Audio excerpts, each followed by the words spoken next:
اللهم صل على محمد وآل محمد وعجل فرجهم. اعوذ باللہ من الشیطان الرجیم. بسم اللہ الرحمن الرحیم. الحمد للہ رب العالمین وصلی اللہ علی رسولہ الکریم وعلی اہل بیتہ طیبین الطاہرین. تمام حمد و ستائش پروردگار عالم کے حضور جو اپنی عظمت کے ساتھ دلوں پر روشن و منور ہے اور اپنی عزت کے ساتھ آنکھوں سے نہاں ہے. درود و سلام ہو ذات مصطفیٰ اور ان کی آل پر کہ جن کے وجود پر نور کی تجلیوں کے سبب آفتاب و مہتاب دنیا روشن و منور ہیں. محترم ناظرین، بارگاہ شاہ نجف سے معارف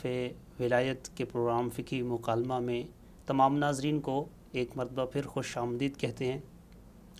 ہمارا یہ پروگرام فقہی مکالمہ، اس میں ہم بات کرتے ہیں مختلف فقہی موضوعات پر اور ہم جانتے ہیں بہت سارے فقہی احکام کو.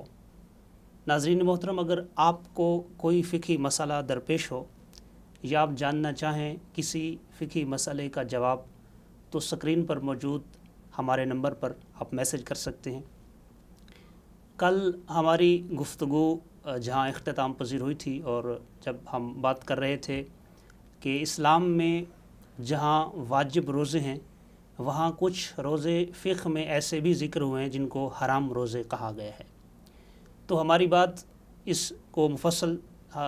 طریقے سے ہم نے بیان کیا تھا. اس میں ہمارا جو اختتام ہوا تھا ہماری گفتگو کا وہ یہ تھا کہ یوم الشک، یعنی اگر مکلف کو شک ہو کہ آج 30 شعبان المعظم کا دن ہے یا یکم ماہ مبارک ہے رمضان ہے، اس میں اس کو یقین نہیں ہے، وہ شک کی صورت میں ہے، تو کیا اس کا روزہ رکھنا درست ہوگا یا درست نہیں ہوگا؟ تو اس کا جواب ہم نے جانا تھا کہ وہ ماہ مبارک ہے رمضان کی نیت سے روزہ نہیں رکھ سکتا، اور اگر وہ رمضان کی نیت کرے گا تو اس کا روزہ رکھنا حرام ہوگا. اسی موضوع کو آگے بڑھاتے ہیں. ہمارے ساتھ انتہائی معزز شخصیت تشریف فرما ہیں، انہی سے مزید سوالات بھی کریں گے. السلام علیکم ورحمۃ اللہ. وعلیکم السلام ورحمۃ اللہ وبرکاتہ. قبلہ، ہماری گفتگو جاری تھی فقہی احکام کے حوالے سے، اور آپ نے بیان کیا تھا کہ کچھ روزے ایسے ہیں کہ جو حرام روزے جن کو کہا جاتا ہے، جس میں عیدین کے روزے تھے اور ایام تشریق تھے. وہ روزہ اور کہ اگر کوئی خاتون رکھے اور اس میں اس کے شوہر کی حق تلفی ہو رہی ہو، وہ بھی حرام روزوں میں سے ہے. اور ایک روزہ یوم شک، کہ جب کسی بندے کو یہ شک ہو کہ آج شعبان کا آخری دن ہے یا یکم ماہ مبارک ہے رمضان ہے، تو اس کے لیے روزہ رکھنا، یعنی رمضان کی نیت سے روزہ رکھنا حرام ہے. یہ تو اس پہ آپ نے بات کی تھی. اسی سے ملتا جلتا ایک اور سوال ہے. اگر مکلف کو اس بات پر شک ہو کہ آج 30 ماہ مبارک ہے رمضان ہے یا یکم شوال ہے، شک ہے، تو اس صورت میں اس کا روزہ رکھنا شریعت کی نگاہ میں کیسا ہے؟ بہت شکریہ جناب. اعوذ باللہ من الشیطان الرجیم. بسم اللہ الرحمن الرحیم. الحمد للہ رب العالمین والصلاة والسلام علی محمد وآل محمد واللعنۃ الدائمۃ علی اعداء محمد وآل محمد. اما بعد، وفقنا اللہ وإیاکم للعلم والعمل الصالحین انشاءاللہ تعالی. یوم شک میں آپ نے درست فرمایا کہ جو ہماری بحث ہوئی تھی وہ ماہ رمضان کی اول تاریخ میں ہمیں شک ہے. جی. اور ابھی جو آپ سوال کر رہے ہیں کہ ماہ رمضان کی آخری تاریخ میں کیا ہے، ہمیں شک ہے. جیسے کہ گزشتہ قسط میں ہم نے عرض کیا کہ انسان کے لیے ضروری نہیں ہے کہ وہ چاند دیکھے، بلکہ وہ ایسا کر سکتا ہے کہ 30 دن مکمل کرے اور اس کے بعد کیا ہے اگلے مہینے کو شروع کرے. اور چونکہ فقہا نے ایک مشہور قاعدہ جو روایات سے اخذ کیا ہے کہ سم للرؤیت وافطر للرؤیت، کہ ہمیشہ جو روزہ رکھا جائے گا وہ بھی رؤیت کی بنیاد پہ ہوگا، چاند دیکھنے کی بنیاد پہ ہوگا، اور جو افطار کیا جائے گا وہ بھی چاند دیکھنے کی بنیاد پہ ہوگا. تو ابھی جو آخری دن ہے، یعنی جس کے بارے میں شک ہے کہ یہ ہو سکتا ہے 30 ماہ رمضان ہو سکتا ہے 29 ماہ رمضان ہو، جی، ہمیں شک ہے. 30 ماہ رمضان ہو یا ہو سکتا ہے کہ یکم شوال ہو، یکم شوال ہو، اس بارے میں ہمیں شک ہے۔ تو چونکہ اس میں شک ہے اور رؤیت ثابت نہیں ہوئی، گواہیاں مکمل نہیں ہوئی، ہمیں اطمینان حاصل نہیں ہوا، تو جب رؤیت ہی ثابت نہیں ہوئی تو ہم روزہ چھوڑ نہیں سکتے، روزہ چھوڑ نہیں سکتے، یعنی افطار کریں اور عید منا لیں، ایسا نہیں ہو سکتا۔ لہذا یہاں پہ واضح اور سادہ جواب کیا ہوگا کہ جب بھی ہمیں شک ہو کہ یکم شوال ہوئی یا یکم شوال نہیں ہوئی، تو اس شک میں ہمارے اوپر واجب ہے کہ ہم 30 روزے مکمل کریں اور آخری روزہ ہمارے اوپر رکھنا واجب ہوگا۔ اب دن کے کسی ٹائم پہ یا قبل المغرب اگر ثابت ہو جاتا ہے کہ چاند نظر آ گیا تھا اور انسان کو اطمینان بھی اس سے حاصل ہو جاتا ہے، یا جو شرعی طریقے انشاءاللہ جو بیان ہوں گے بعد میں انہی کے مطابق مکمل طور پہ ثابت ہو جاتا ہے، تو پھر اس وقت افطار کی نیت کرنا ضروری ہو جائے گا۔ تو پس خلاصہ کلام کیا ہوا کہ اگر بالکل شروع میں شک ہو کہ یہ 30 شعبان ہے یا یکم ماہ رمضان ہے تو وہاں پہ رمضان کی نیت سے روزہ رکھنا حرام ہے، اور اگر آخر پہ ہمیں شک ہو کہ یہ 30 رمضان ہے یا یکم شوال ہے، عید کا دن ہے، تو وہاں پہ روزہ رکھنا واجب ہے، ضروری ہے کہ انسان کیا ہے روزہ رکھے۔ یعنی اس صورت میں وہ روزہ رکھے گا جب اس کو شک ہو کہ یہ آخری روزہ ہے، یعنی آخری ماہ مبارک رمضان ہے یا یکم شوال ہے، تو یہاں اس کا وظیفہ شرعی ہے کہ وہ روزہ رکھے، روزہ رکھنا واجب ہے۔ آپ نے گزشتہ پروگرام میں، چونکہ ہماری بات حرام روزوں میں ہماری گفتگو آگے بڑھ رہی ہے، وہاں آپ نے فرمایا تھا کہ کچھ روزوں جب ذکر کیا، آپ نے تفصیل سے ذکر کیا، ایک مریض کا روزہ بھی آپ نے بیان کیا تھا کہ ایسا شخص کے جو مریض ہے اس کا روزہ رکھنا بھی حرام ہے، اور اس کے ساتھ ایک ایسا انسان ہے جو مریض نہیں ہے لیکن اس کو یہ احتمال ہے کہ اگر وہ روزہ رکھے گا تو اس کو کوئی جسمانی نقصان پہنچے گا، تو جسمانی نقصان یا فقہی تعبیر جو ہے ضرر، اس سے کیا مراد ہے؟ جی بہت شکریہ۔ دیکھیں قرآن مجید کی جو واضح آیت ہے جس میں یہ کہا جا رہا ہے کہ جو شخص مریض ہے یا مسافر ہے تو فعدۃ من ایام اخر، تو اس کی یہ شرعی ذمہ داری ہے کہ وہ ماہ رمضان میں روزہ نہیں رکھے گا اور اس کو دیگر دنوں میں پورا کرے گا۔ تو یہاں پہ مریض کا کیا ذکر ہوا؟ اگر ہم روایات معصومین علیہم السلام میں جائیں تو وہاں پہ ہمیں ایک قاعدہ کلیہ جو معصوم نے عطا فرمایا کہ جس میں امام فرماتے ہیں کہ جب راوی نے سوال کیا کہ سألتہ عن حد ما یجب علی المریض ترک الصوم، کہ وہ کیا حد ہے کہ جس کے اوپر مریض کے لیے واجب ہو جاتا ہے کہ روزہ افطار کرے اور روزہ رکھنا اس کے اوپر حرام ہو جاتا ہے، تو امام نے ایک قاعدہ کلیہ عطا فرمایا۔ امام نے فرمایا کہ کل شیء من المرض اضر بہ، کہ ہر وہ مرض کے جو انسان کو نقصان دیتی ہو، ضرر دیتی ہو، تو فہو یسعہ ترک الصوم، تو اس بندے کے لیے یہ سہولت مل جاتی ہے کہ وہ روزہ چھوڑ دے۔ یعنی ہمارے پاس دو چیزیں ہیں، ایک تو خود ہے مریض اور ایک ہے کہ مریض نہیں ہے، جو امام نے قاعدہ کلیہ بیان کیا کہ کل شیء ما ضر بہ الصوم، کہ ہر وہ چیز جس سے روزے کو ضرر پہنچے، انسان کو روزہ اس کو ضرر پہنچائے انسان کو، یعنی ہر ایسا کام مرض میں سے کوئی مرض ایسی انسان کو لگ سکتی ہے، جسمانی انسان کو نقصان پہنچ سکتا ہے، تو وہ ایسی چیز ہے کہ پھر انسان کے اوپر روزہ رکھنا جائز نہیں رہتا، روزہ اس کے اوپر معاف ہو جاتا ہے۔ اور اس حوالے سے جو ہے وہ اگر میں عبارت پڑھ دوں صحیح ثانی کی، مسئلہ جو ہے وہ 1029 ہے، کہ جس میں صحیح ثانی فرما رہے ہیں کہ مریض کا روزہ صحیح نہیں ہے، اور اس کا مطلب کیا ہے کہ اذا کان یتضرر بہ، کہ جب مرض کی وجہ سے اسے نقصان پہنچے،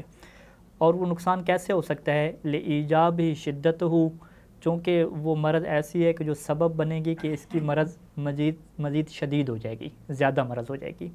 او طول برئہ، یا زیادہ تو نہیں ہوگی، اتنی رہے گی لیکن وہ دیر سے ٹھیک ہوگا، ٹھیک ہے، اگر وہ روزہ نہ رکھتا تو کل ٹھیک ہو جاتا، ابھی روزہ رکھے گا تو 1-2 دن مزید کیا لیٹ ہو جائے گا، آرام سے ٹھیک ہوگا،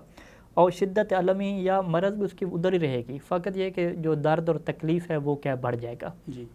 تو یہ کیا مریض کے لیے معیار ہے کہ جب اس کی مرض بڑھ جائے گی یا وہ دیر سے ٹھیک ہوگا یا مرض کی وجہ سے مزید تکلیف میں مبتلا ہو جائے گا، تو اس مریض کے اوپر کیا ہے روزہ رکھنا صحیح نہیں ہے، تینوں صورتوں میں، یعنی تینوں صورتوں میں جائز نہیں ہوگا۔ اور اس طریقے سے صحیح ثانی نے فرمایا کہ وَقَضَى لَا يَصِحُ الصَّوْمُ مِنَ الصَّحِيحِ إِذَا خَافَ حُدُوثَ الْمَرَضِ، اور اسی طریقے سے وہ صحیح انسان کہ جو صحت مند ہے، اس کو کوئی مرض نہیں ہے، لیکن اگر اسے خوف ہو کہ کوئی مرض اسے لگ جائے گی، ضرر پہنچے گا جس کی وجہ سے اسے، تو اس کا بھی قضا یہی حکم ہے، یعنی اس کے لیے پھر روزہ رکھنا صحیح نہیں ہے۔ اب یہاں پہ یہ مرض تو ہو گئی، لیکن یہ مرض کتنی ہونی چاہیے، شدید ہو شدید نہ ہو، اس حوالے سے جو ہے وہ روایات میں ایک بات کی گئی ہے کہ جس میں راوی نے آ کے پوچھا تھا ایک بندے کے بارے میں کہ وہ روزہ رکھتا ہے اس کے سر میں درد ہوتا ہے، ٹھیک ہے، اور بخار بھی ہو جاتا ہے، جی ٹھیک ہے، لفظ ہیں کہ وَإِذَا حُمَّ کہ جب اس سے کیا بخار ہو جائے،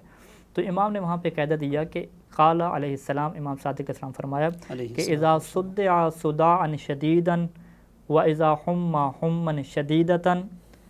وَإِذَا رُمِدت عَيْنَاهُ رَمَدًا شدیدا فقد حللہ الافطار، شدیداً شدیداً شدیداً، یہ امام نے کیا الفاظ فرمائے؟ امام فرمایا کہ اگر سر درد ہوتا ہے اور ایسا سر درد ہے کہ جو کہ شدید ہے، بخار ہوتا ہے ایسا بخار ہے کہ جو شدید ہے، بہت زیادہ ہے، اور آنکھوں میں درد ہوتا ہے ایسا درد ہے کہ جو بہت ہی شدید ہے، بہت شدید قسم کا شوب چشم، تو اس صورت میں کیا ہو جائے گا؟ اس کے لیے افطار کرنا حلال ہو جائے گا۔ ہر بیماری کی بات نہیں ہے، اس وجہ سے فقہا لکھتے ہیں، یہاں پہ سیسانی نے لکھا کہ یہاں پہ جو مرض اور جو ضرر کی بات ہوتی ہے یہ ایسی ہونی چاہیے کہ ما لا یتحمل عادتاً، کہ عام طور پہ اس کو قابل برداشت نہیں سمجھا جاتا،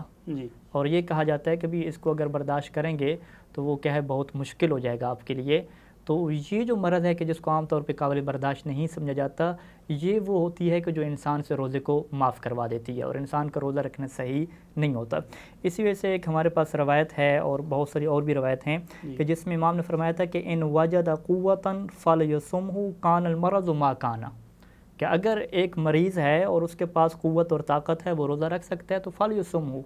اس کے اوپر واجب ہے کہ روزہ رکھے، کان المرض ما کان، مرض جو بھی ہوتی رہے، ٹھیک ہے۔ تو لہٰذا ہم یہ قاعدہ کلیہ جو روایات سے لیا فقہا نے کہ مرض اور ضرر یعنی جسمانی نقصان، اس کی دو قسمیں، کیا وہ ایسا ہے کہ جو بہت زیادہ شدید ہے، شدید کی ہم کیا تعبیر کریں گے؟ یعنی عقلاء عام طور پہ اسے برداشت نہیں کرتے،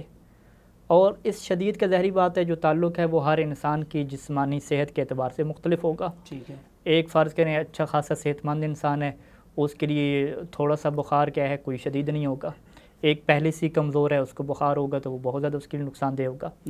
تو لہٰذا فقہا نے یہ قاعدہ کلیہ نکالا کہ مرض اور ضرر کی دو قسمیں، ایک کہ بہت زیادہ شدید کہ جس کو عام طور پہ اس بندے کے لیے قابل برداشت نہیں سمجھا جاتا، اور دوسرا کیا ہے کہ نہیں شدید نہیں ہے، عادی ہے، سر درد ہونا، تھوڑا سا بخار ہو جانا، یہ عادی ہے۔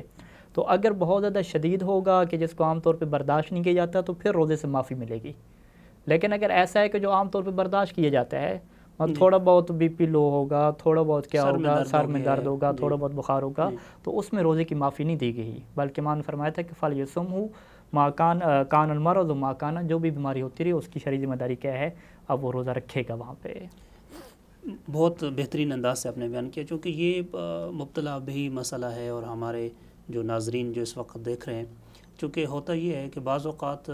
معلوم ہوتا ہے، یعنی روزہ رکھنے سے پہلے معلوم ہوتا ہے کہ آج کا دن اچھا نہیں گزرے گا، یا رات میں اس کی طبیعت اچھی نہیں تھی، تو جیسا کہ آپ نے روایات بھی پڑھی اور سید علی سیستانی حافظ اللہ کی عبارات بھی آپ نے پڑھی، سے یہ جو مجھے سمجھ آ رہا ہے، ظاہر ہو رہا ہے کہ جب ایسا مرض یا ایسی ایسا درد ہو کہ جو شدید ہو، کہ جو عام طور پر برداشت نہیں کیا جاتا، تو اس صورت میں روزہ جو ہے آپ پر واجب نہیں ہے، وإلا اگر عام حالات میں جیسے اکثر ہوتا ہے بعض اوقات طبیعت خراب ہو جاتی ہے یا نارمل روٹین کے حالات ہیں، تو اس میں روزہ آپ پر جو ہے واجب ہوگا اور آپ نے رکھنا ہوگا۔ تو یہ تو تھا کہ جب اس کو ضرر پہنچتا ہے، جب مکلف کو روزہ اس وقت جب شدید ضرر ہو تو اس پر معاف ہوگا۔ میرا سوال یہ ہے کہ کیا ہر قسم کا ضرر جو ہے یہاں مراد ہے یا نہیں، کوئی خاص ضرر مراد ہے اس مقام پہ؟ جی بالکل، یہ جو ضرر ہے، جو نقصان ہے، جسمانی نقصان ہے، یہ اس صورت میں کب روزہ رکھنا حرام ہوتا ہے؟ لیکن میں اس کو پہلے تھوڑا سا مختصر بیان کروں گا، پھر تھوڑی تفصیل دوں گا ناظرین کے لیے۔ جی، ضرر اور جسمانی نقصان ہم نے بیان کیا کہ اگر وہ شدید ہے، کہ جس سے امام علیہ السلام نے لفظ شدید کے ساتھ تعبیر کی ہے، جی، اور فقہا کی تعبیر کے مطابق کہ جو عام طور پہ قابل برداشت نہیں ہوتا، اگر اس قسم کا جسمانی نقصان ہے تو پھر انسان کو اگر اس کا یقین ہے اور اطمینان ہے کہ یہ اسے نقصان پہنچے گا تو شرعی طور پہ اس کے لیے روزہ رکھنا حرام ہے، جائز ہی نہیں ہے روزہ رکھنا۔ اور اگر فرض کریں کہ نقصان اس کو شدید ہو رہا ہے اور وہ جو ضرر جسمانی ہے وہ شدید ہے لیکن وہ حد حرام تک نہیں پہنچا، حرام کی حد تک نہیں ہے، جی، اور دوسرا اس کو شک ہے اس بارے میں، یقین بھی نہیں ہے، شک والی صورتحال ہے، تو شک والی صورتحال میں صحیح ثانی نے ایک مسئلے میں لکھا ہے کہ اگر وہ رجا اور امید کی نیت سے رکھے گا کہ انشاءاللہ جو ہے وہ مجھے نقصان نہیں پہنچے گا، روزہ رکھ لے اس نیت سے، تو اگر بعد میں پتہ چلتا ہے کہ اس کو نقصان نہیں پہنچے گا تو اس کا روزہ کیا ہو جائے گا، ٹھیک ہو جائے گا۔ جیسا کہ اس کی صراحت انہوں نے منہاج کے مسئلہ نمبر 1032 جلد اول میں فرمائی، کہا کہ وَكَانَ الْمُكَلَّفُ خَائِفًا جَازَ لَهُ الْإِفْطَارُ، مکلف کو اگر خوف پیدا ہو گیا تو افطار کرنا جائز ہے، بل یجب، بلکہ افطار کرنا واجب ہو جائے گا، یعنی روزہ رکھنا حرام ہو جائے گا، افطار کرنا واجب ہے کب؟ اذا كان الضرر المتوهم بحد محرم، کہ اگر وہ ضرر جس کے بارے میں اسے توہم ہو رہا ہے وہ حرام کی حد تک پہنچا ہوا ہو، ٹھیک ہے۔ وَإِلَّا، اگر وہ حرام کی حد تک نہیں پہنچا تو فَيَجُوزُ لَهُ الصَّوْمُ رَجَاءً، تو اس کے لیے روزہ رکھنا جائز ہے، لیکن نیت کیا ہونی چاہیے؟ قربت کی نیت نہیں بلکہ رجا اور امید کی نیت۔ تو وہ یجتازی بھی، تو وہ اس روزے کو کافی سمجھے گا، لو بان عدم ضرر بعد ذالک، اگر روزے کے بعد یہ واضح ہو جائے کہ اس کو واقعی جسمانی نقصان نہیں پہنچا، کوئی مرض کوئی نقصان کچھ بھی نہیں ہوا، تو اس صورت میں اس کا روزہ صحیح ہو جائے گا، لیکن ضروری ہے کہ نیت وہ قربت اللہ کی نہ کرے۔ اب یہاں سے جو عبارت سے عیسیٰ نے فرمان بیان فرمائی کہ اگر تو وہ ضرر متوہم جس کا وہ توہم دے رہا ہے، اگر تو وہ حرام کی جو ہے وہ سٹیپ پر پہنچ گیا، حد حرام تک پہنچ گیا، تو پھر تو ہر صورت میں روزہ رکھنا اس کے اوپر حرام ہے۔ اب یہاں پہ یہ سوال پیدا ہوتا ہے کہ کون سا ضرر اور کون سا جسمانی نقصان ایسا ہے کہ جو شریعت میں جس کا ارتکاب کرنا انسان کے لیے حرام ہے۔ ہم یہ نہیں کہہ سکتے کہ انسان کے لیے ہر قسم کا جسمانی نقصان خود کو پہنچانا حرام ہے، کیونکہ دیکھیں انسان تو ہر صورت میں اپنے جسم کو نقصان پہنچا رہا ہے۔ ہم موبائل استعمال کر رہے ہیں، یہ لائٹس لگی ہوئی ہیں، کیمرے ہیں، جدید تحقیق کیا بتاتی ہے کہ کچھ ایسی شعاعیں نکل رہی ہیں کہ جن کا ہماری صحت پہ کیا پڑ رہا ہے، اثر پڑ رہا ہے، نقصان پڑ رہا ہے۔ ابھی ہم ورزش نہیں کر رہے، لاک ڈاؤن کی وجہ سے گھروں میں بند ہیں، تو ورزش نہ کرنے کی وجہ سے بھی نقصان ہے۔ بعض لوگ زیادہ کھا لیتے ہیں، زیادہ کھانا بھی کیا نقصان ہے، زیادہ مرچوں والا کھانا بھی صحت کو نقصان ہے۔ اسی طریقے سے رات کو پوری رات دیر تک جاگتے رہنا، یہ بھی نقصان ہے۔ یعنی نقصان کی تو بے شمار مثالیں ہیں، جسمانی نقصان پہنچ رہا ہے۔ تو یہ جو جسمانی نقصان پہنچانا ہے یہ کب حرام ہوتا ہے، اس بارے میں کیا فقہا نے کیا بحث کی ہے۔ جو فقہا کے درمیان ہے ضرر اور نقصان کی، وہ دو قسمیں کرتے ہیں، ایک وہ ضرر بلیغ کہتے ہیں اور ایک وہ ضرر بسیط کہتے ہیں۔ جو ضرر بلیغ ہے وہ انسان کے لیے پہنچانا خود کو حرام ہوتا ہے، لیکن جو ضرر بسیط ہے وہ پہنچانا انسان کے لیے حرام نہیں ہوتا۔ لہذا ضروری ہے کہ ہم یہ جانیں کہ ضرر بلیغ کہتے کسے ہیں۔ ضرر جو بلیغ ہے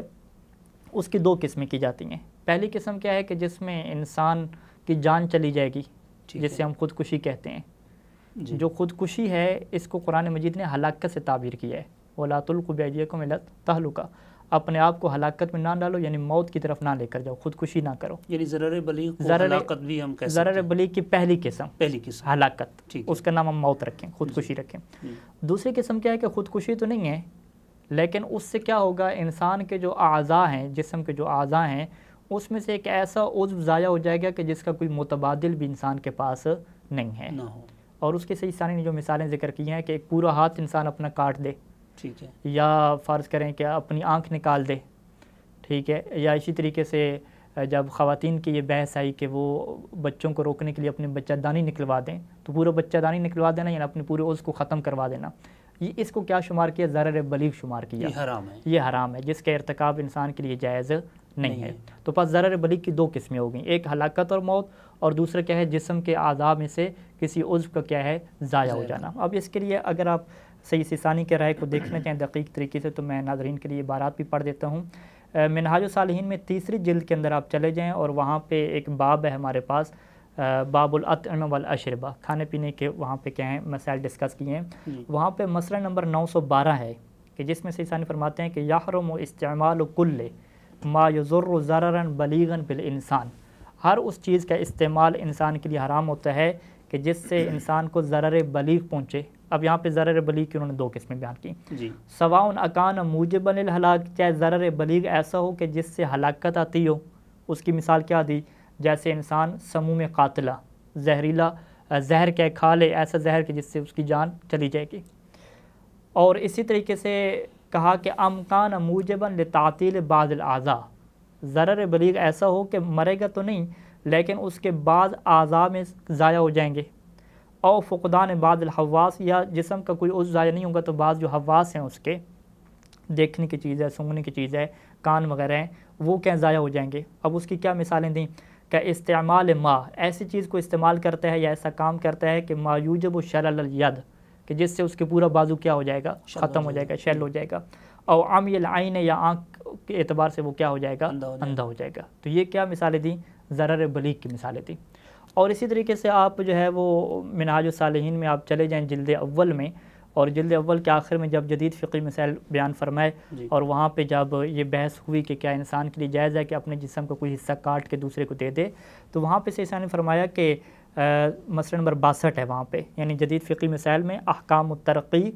اس کے اندر کیا مسئلہ 62 ذکر ہوگا۔ لا يجوز قطع جزء من انسان حی لالحاقه بجسم غیرہ اذا کان قطعه یلحق به ضررا بلیغا، کہ جب جسم کا کاٹنا انسان کو ضرر بلیغ دے تو یہ کام جائز نہیں ہوتا۔ اب وہاں پہ کیا مثالیں دیں؟ مثال یہی دی، کما فی قلع العین، جیسے کہ آنکھ کو کھاڑ دینا، وقتل ید، ہاتھ کا کیا کاٹ دینا، وہ ما شاکلہ، اور اس طرح کی اور چیزیں۔ وَأَمَّا إِذَا لَمْ يُلْحِقْ بِهِ الضَّرَرُ الْبَلِيغُ، لیکن اگر انسان کو ضرر بلیغ نہ پہنچے، اب ضرر بلیغ نہ پہنچنے کی کیا مثالیں ہیں؟ یہ قابل غور ہے ہمارے لیے۔ کما فی قطعۃ من الجلد، جیسا کہ انسان اپنے جسم، اپنی جو چمڑا ہے اس کا ایک ٹکڑا کیا کاٹ لیتا ہے، تو انسان نے کیا ہاتھ پہ چھری ماری، پورا ہاتھ نہیں کاٹا، گوشت کا کیا ایک ٹکڑا کاٹ لیا، تو یہ ضرر بلیغ نہیں ہے، یہ ضرر بسیط ہے، جو کہ کیا ہے، جائز ہے۔ اسی طریقے سے مثال دی کہ ہاں مسئلہ نمبر 62 میں ہے، اسی طریقے سے مثال دی کہ وَأَمَّا او جزء من النخاع او احدى الكلیتین لمن لدیہ کلیۃ اخرى سلیمہ، کہ گردوں میں سے ایک کو ایک ایسا بندہ نکالتا ہے کہ جس کے پاس دوسرا گردہ بھی ہے اور اس سے بالکل سلیم ہے، بالکل اس کی زندگی اس سے متاثر نہیں ہوگی، تو اس صورت میں بھی کیا ہے، چونکہ یہ متبادل ہے اس کا اور بالکل سلیم ہے، تو اس صورت میں بھی کیا کہلائے گا، ضرر بلیغ نہیں کہلائے گا، ضرر بسیط کہلائے گا۔ یعنی یہ ضرر تو ہے لیکن ایسا ضرر ہے کہ جو حرام نہیں ہے، جو حرام نہیں ہے، ڈونیٹ کر سکتے ہیں، اپنا ڈونیٹ کر سکتے ہیں۔ وہ کب ہے کہ جب دوسرا گردہ بالکل سالم ہو، اس کے اندر کوئی پرابلم نہ ہو اور وہ پہلے کی طرح کیا ہے کام کرے، اور انسان کے جسم کے اندر کوئی تبدیلی وہاں پہ پیدا نہ ہو، یعنی بالکل انسان صحیح طریقے سے کیا رہے۔ تو پس یعنی اگر ہم خلاصہ کریں صحیح ثانی کی عبارات کو آپ اس میں جوڑیں کہ اگر تو ضرر بلیغ ہوا، ضرر بلیغ کی چاہے پہلی قسم ہو جس میں موت واقع ہوتی ہے، یا دوسری قسم ہو کہ جس میں انسان کے بعد اعضاء ضائع ہو جاتے ہیں، پھر تو اس ضرر کو اٹھانا اور برداشت کرنا اور اس کے لیے روزہ رکھ لینا یہ حرام ہے شریعت میں، کیونکہ وہ ایک کام ہی حرام کر رہا ہے، تو آپ کوئی فقیہ بھی اس کو کیا حلال نہیں کہے گا۔ اور اگر یہ ضرر بسیط ہوا کہ جس کے ارتکاب تو جائز ہوتا ہے، ٹھیک ہے، جیسے ہم نے بہت ساری مثالیں دی کہ انسان اپنے آپ کو نقصان پہنچاتا ہے، ایک انسان دھوپ میں پھرتا ہے، سخت کام کرتا ہے، اسے بخار ہو جاتا ہے، تو ٹھنڈے پانی سے نہاتا ہے، اسے بخار ہو جاتا ہے، تو خود کو بخار لاحق کرنا یا جسم پہ کٹ لگاتا ہے، ٹکڑا کاٹ لیتا ہے، ضرر غیر بلیغ ہے، ضرر بسیط ہے، کام تو جائز ہے، لیکن اس جائز کام کی صورت میں کیا روزہ رکھ سکتا ہے یا نہیں رکھ سکتا؟ اب یہاں پہ ہم کیا کہیں گے کہ اگر تو اسے یقین ہے اور اطمینان ہے کہ یہ ضرر مجھے پہنچے گا ہر صورت میں، پھر بھی اس کے لیے روزہ رکھنا حرام ہو جائے گا۔ لیکن اگر شک والی صورتحال ہے کہ پتنی ہوگا یا نہیں ہوگا، اور وہ امید پہ روزہ رکھے، یہ نہیں ہے کہ وہ پکی نیت کر لے کہ بس میں روزہ رکھ لوں، امید پہ نیت رکھے کہ انشاءاللہ مجھے نقصان نہیں پہنچے گا، اور بعد میں نقصان بھی نہ پہنچے تو پھر اس کا روزہ کیا ہو جائے گا، صحیح ہو جائے گا، اور روزہ رکھنا اس کے لیے کیا ہو جائے گا، جائز ہو جائے گا۔ یعنی یہ آپ جیسا فرما رہی ہیں، اس صورت میں حرام ہوگا روزہ رکھنا جب اس کو یقین ہو کہ میں روزہ رکھوں گا اور مجھے ضرر پہنچے گا اور ضرر بلیغ ہوگا، یعنی مجھے موت واقع ہو سکتی ہے یا کوئی عضو ضائع ہو سکتا ہے، تو اس صورت میں روزہ رکھنا اس کے لیے حرام ہو جائے گا۔ اچھا، چاہے ضرر بلیغ کا یقین نہ بھی ہو، ضرر بسیط کا یقین ہو، پھر بھی روزہ رکھنا حرام ہو جائے گا۔ ٹھیک ہے، تو پھر حلال کب ہوگا؟ جب ضرر بسیط ہو، یعنی ضرر بلیغ میں تو حلال کا کوئی آپشن ہی نہیں ہے نا، چاہے یقین ہو، شک ہو، جو بھی ہے۔ ٹھیک ہے، ضرر بسیط میں کیا ہے، ایک حلال کا آپشن ہے، وہ کب ہے کہ جب یقین کی صورتحال نہ ہو، اطمینان کی صورتحال نہ ہو، شک کی صورتحال ہو، توہم کی صورتحال ہو، اس کے دل میں خوف ہو، اور وہ قربت اللہ کی نیت سے بھی روزہ نہ رکھے۔ ٹھیک ہے، اگر قربت اللہ کی نیت سے روزہ رکھے گا پھر بھی حرام ہو جائے گا، بس وہ امید پہ رکھ لے کہ انشاءاللہ کیا مجھے نقصان نہیں پہنچے گا، تو پھر کیا اس کا روزہ صحیح ہو سکتا ہے، یعنی اس امید پہ کہ میرا روزہ ٹھیک ہوگا اور ضرر بھی نہ پہنچے تو اس کا روزہ وہ روزہ رکھ ٹھیک سکتا ہے، ہوگا۔ ٹھیک ہو جائے گا۔ بہت شکریہ صاحب، آپ تشریف لائے۔ تو جی محترم ناظرین، آج کے فقہی مکالمہ میں ہم نے جانا کہ کون سے ایسے روزے ہیں جو انسان پر رکھنا حرام ہیں، اور کس صورت میں روزہ انسان سے معاف ہو جاتا ہے، ضرر کی کتنی اقسام ہیں، ضرر بلیغ کیا ہے اور اس کی مثالیں کیا ہیں، اور ضرر بسیط کیا ہوتا ہے اس کو ہم نے بڑی تفصیل سے جانا۔ ایک سوال یہ اٹھتا ہے کہ جب ضرر کی بات ہو رہی ہے اور روزہ بھی اس پر حرام ہو جاتا ہے تو اس کی تشخیص کون کرے گا؟ کیا خود مکلف یہ فیصلہ کرے گا کہ یہ ضرر میرے لیے واقعاً ضرر بلیغ ہے، یا اس کا معیار یا اس کی تشخیص جو ہے وہ کوئی ماہر ڈاکٹر کرے گا؟ اس سوال کو ہم اگلی قسط پر چھوڑتے ہیں اور انشاءاللہ اس پہ تفصیلی بات کریں گے۔ تب تک کے لیے اجازت دیجیے، اللہ حافظ۔